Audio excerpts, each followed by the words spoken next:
I need you to understand three numbers. The first is 5. 6.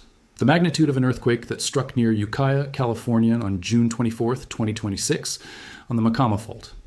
According to earthquake scientists Judith Hubbard and Kyle Bradley of Cornell University's Earthquake Insights blog, this is the largest earthquake ever recorded on the Makama Fault in the instrumental era. The largest ever on that fault in recorded history. The second number is 162, the total events cataloged by the California Integrated Seismic Network in the sequence that followed a magnitude 4. On 3, earthquake near Cloverdale on July the 28th. 162 seismic events in a single sequence, with the USGS explicitly identifying the 4. 3, as a potential main shock, a designation that means the agency cannot yet rule out a larger earthquake in this sequence. And the third number is 0. 24, the probability the USGS currently assigns to at least one more magnitude 3 or greater earthquake occurring in the Cloverdale area within the next 7 days. Not 0, 24%. Combined with a separate and partially unmapped seismic feature documented between the Makama and Bartlett Springs faults that does not appear in the standard USGS Quaternary Faults and Folds database, the picture emerging from the Cloverdale sequence is one that seismologists are watching with interest, and that every resident of Northern California's North Bay deserves to understand clearly. I'm going to walk you through the fault mechanics, the sequence dynamics, the regional stress picture, and what all of it means for the 15 million people living within reach of Northern California's fault network. This is the science behind the shaking. The Makama Fault is what seismologists call a major inland branch of the northern San Andreas fault system. To understand what that means, you need to understand something about how plate boundary deformation works in Northern California, because it is more complex than the simple picture most people carry of a single San Andreas fault line running up the coast. The Pacific and North American plates are moving past each other at a rate of roughly 46 millimeters per year at the latitude of the San Francisco Bay Area. But that relative motion is not accommodated on a single clean fault surface. Instead, it is distributed across a network of parallel and subparallel right lateral strike slip faults. Faults that slip horizontally, with each side moving to the right relative to the viewer, spread across a zone roughly 100 kilometers wide in some locations. The San Andreas itself carries perhaps 24 millimeters per year of that motion at its surface. The rest is distributed across faults like the Hayward, the Rogers Creek, the Calaveras, the Bartlett Springs, and the Makama. The Makama Fault runs from just north of Santa Rosa and Healdsburg northward through Cloverdale, Ukiah, and toward Willits, traversing Sonoma, and Mendocino counties along a northwest-southeast orientation that parallels the San Andreas. It shows documented creeps at some locations, a seismic slip, meaning the fault slides continuously at depth without producing earthquakes, but it also has the potential for discrete rupture events. The slip rate on the Makama is not as well constrained as on the San Andreas or Hayward, partly because it is not ruptured in a large historical earthquake during the period of careful geodetic and geological observation. The June 24th magnitude, 5. 6. Earthquake near Ukiah changed the understanding of this fault in an important way. Earthquake Insights documented that the earthquake occurred within a zone of seismicities that roughly tracks the Makama Fault, and that one of the nodal planes of the focal mechanism, the solution that tells seismologists how the fault moved during the earthquake, is oriented northwest-southeast, consistent with the Makama's geometry.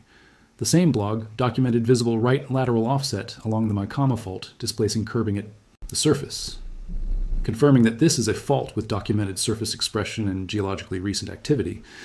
But here's the finding that I find most scientifically significant. Earthquake Insights described an extra band of seismicity between the Makama and Bartlett Springs faults that lines up with a fault not present in the USGS Quaternary Faults and Folds database. They tried to find a name for this intermediate fault and could not.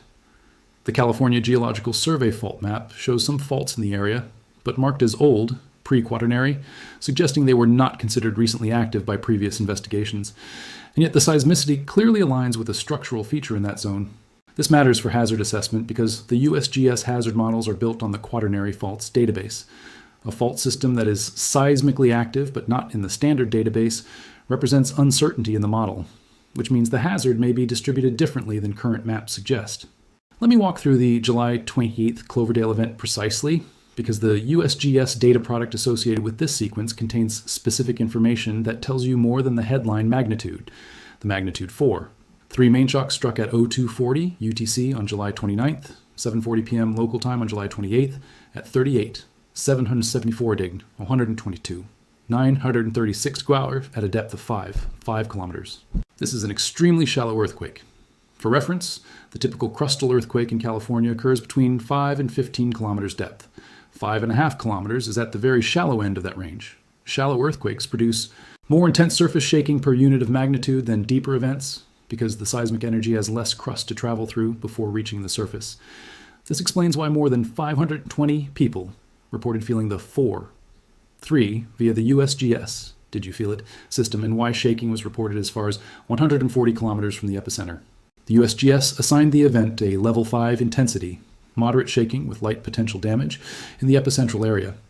The Shake Alert Earthquake Early Warning System activated for this event, meaning that the system detected the initial P wave arrival and transmitted warnings to registered users before the larger S waves and surface waves reached their locations. Shake Alert activation for a 4.3 at shallow depth reflects appropriate system function. The system is designed to provide warning time before potentially damaging shaking, and a shallow 4.3 in a populated area warrants that warning. The USGS identified the 4.3 as the potential main shock of an earthquake sequence and cataloged 162 events in the sequence as of the most recent update. The California Integrated Seismic Network, the joint network operated by UC Berkeley and USGS Menlo Park, uses automatic processing to detect and locate earthquakes, with seismologist review applied to the 162 events, 43 of which had been reviewed within 24 hours. The remaining solutions are automatic and may be refined. The USGS issued a 28% probability of at least one magnitude 3 or greater aftershock within 7 days. This probability is calculated using the Riesenberg-Jones aftershock forecasting model, which uses the main shock magnitude and the initial aftershock decay rate to estimate the probability distribution of future events. A 28% probability. At the 1 week horizon is consistent with what seismologists expect following a magnitude 4.3 main shock in this region. It is not negligible. It is higher than the background probability of a magnitude 3 or greater earthquake in this area in any random 7-day period, and it reflects the elevated seismic activity state following the main shock stress redistribution. The designation of potential main shock is also important to parse carefully. In the Riesenberg-Jones model implementation used by the USGS, a potential main shock designation means that the current largest event in a sequence is being treated as the main shock for probability calculation purposes, while acknowledging the non-zero probability that a larger event could follow. Historically, approximately 5 to 6% of earthquakes that initially appeared to be main shocks in California turn out to be foreshocks to a larger event. That probability is not high enough to justify alarm, but it is high enough to justify the kind of preparedness I will describe later in this script. Before the June 24th M5, 6, and the July 28th M4.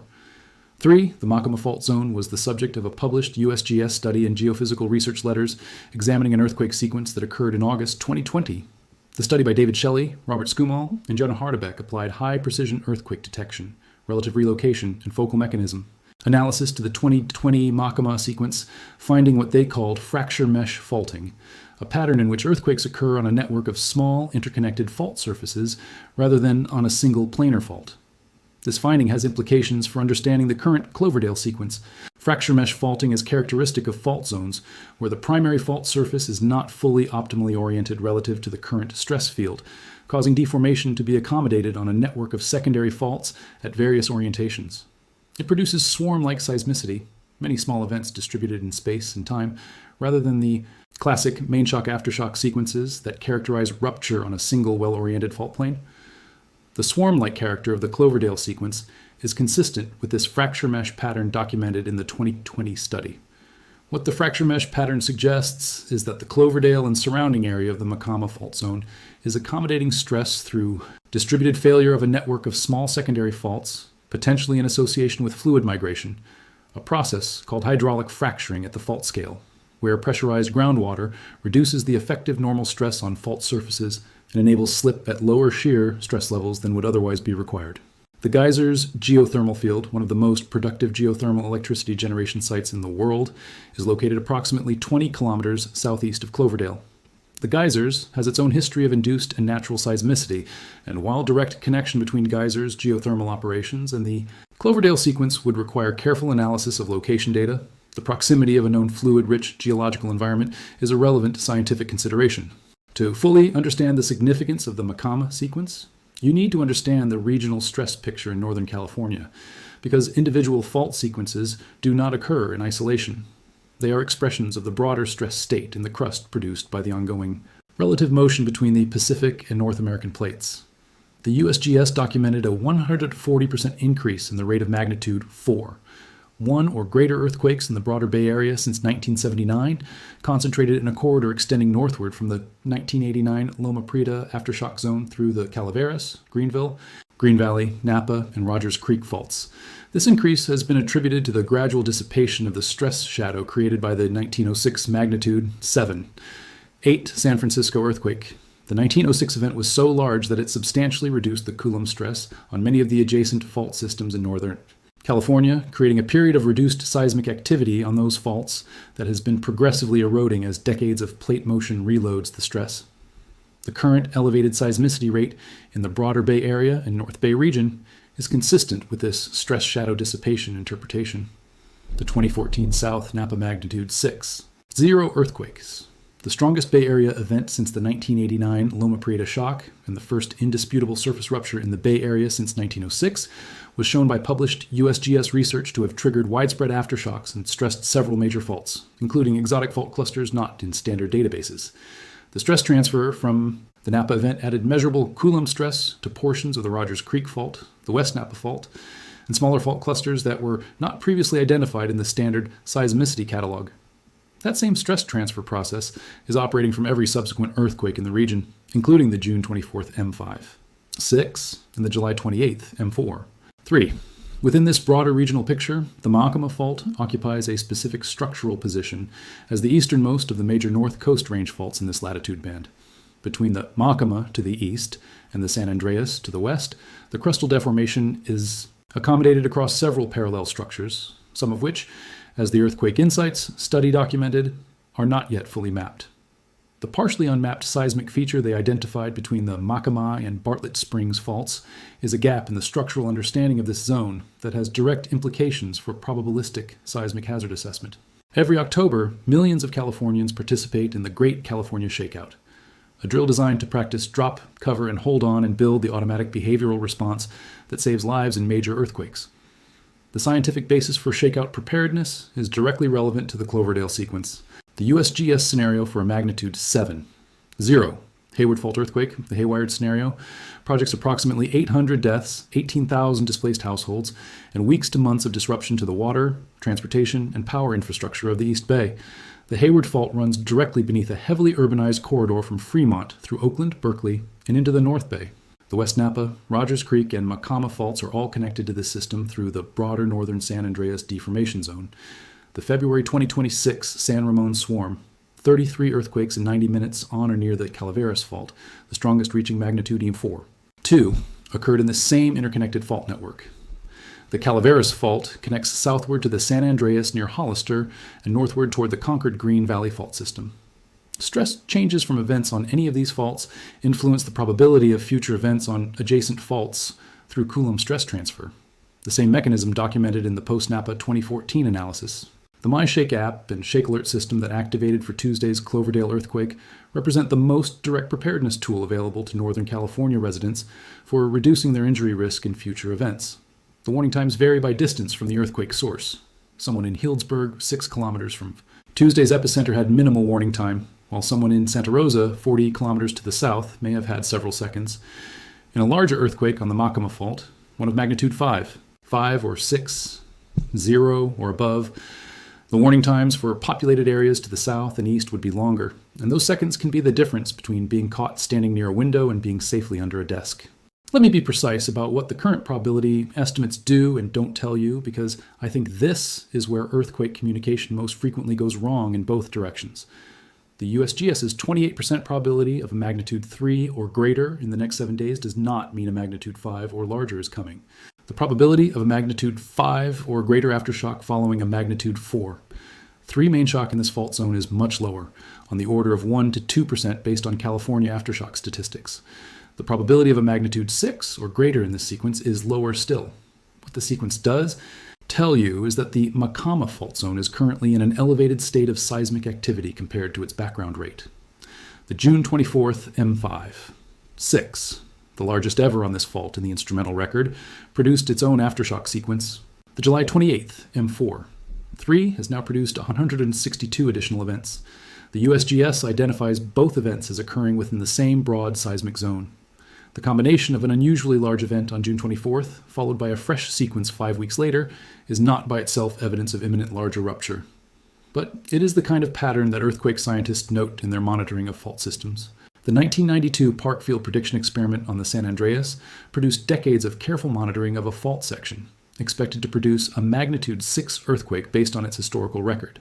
That event eventually occurred in 2004, 16 years after the predicted window. The lesson of Parkfield is not that earthquake prediction is possible. It is that fault systems behave on timescales, and in ways that often frustrate even the most careful forecasting attempts.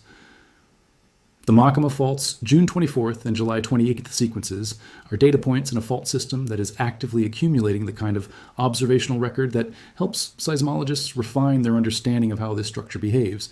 That refinement takes time, and the uncertainty in current assessments reflects the early stage of that process.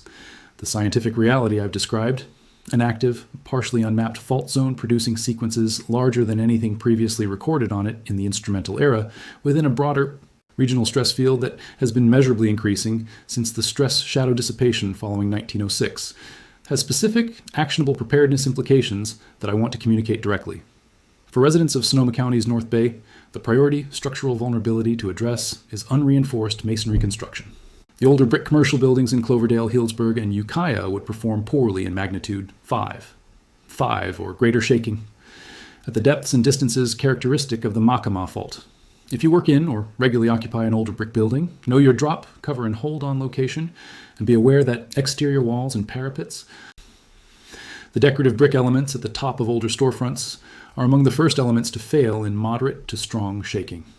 For wood frame residential construction, the critical retrofit is cripple wall bracing and foundation bolting. Many older California homes sit on short wood frame walls, called cripple walls, between the foundation and the first floor, and these walls can collapse laterally and shaking if they are not braced. Foundation bolting, which anchors the wood frame structure to its concrete foundation, prevents the structure from sliding off its foundation in horizontal shaking. Both retrofits are relatively affordable and well documented by the California Earthquake Authority's Brace and Bolt program. Download MyShake. Enable wireless emergency alerts on your phone. Know your drop, cover, and hold on response so thoroughly that it is automatic. Have 72 hours of water, food, and medication accessible without electricity or running water. Know your utility shutoffs, especially the gas shutoff, but because post-earthquake gas leaks are a major secondary hazard and manual shutoff requires a wrench. Have a written family communication plan, including an out-of-area contact and a designated meeting location. Know your structural environment. If you live or work in an older unreinforced masonry building, know where the reinforced spaces are. The Makama fault zone has produced the largest earthquake in its instrumental record, magnitude 6 on June 24th. 5 weeks later, a magnitude 4. 3 triggered 162 cataloged seismic events, activated shake alert, and produced 520 did you feel it reports in the North Bay. An extra band of seismicity between the Makama and Bartlett Springs faults has been documented by earthquake scientists, but is not yet in the standard USGS fault database. The USGS gives a 28% probability of at least one more magnitude, 3 or greater event this week. And the broader Northern California fault network is in an elevated stress state, tied to the 140% increase in magnitude, 4, 1 plus seismicity since 1979, and the ongoing dissipation of the 1906 earthquake stress shadow. Subscribe and turn your notifications fully on right now. When the USGS updates its Cloverdale sequence probability, when new events occur in the Makama zone, and when new science emerges about this fault system, you will hear it here first. Share this with everyone you know in Sonoma County, Mendocino County, and the broader North Bay corridor. The Makama fault is real, it is active, it is producing the largest earthquakes in its recorded history, and the time to prepare is before the largest event in any sequence arrives. Hit that like button, download MyShake, and we will see you in the next forecast.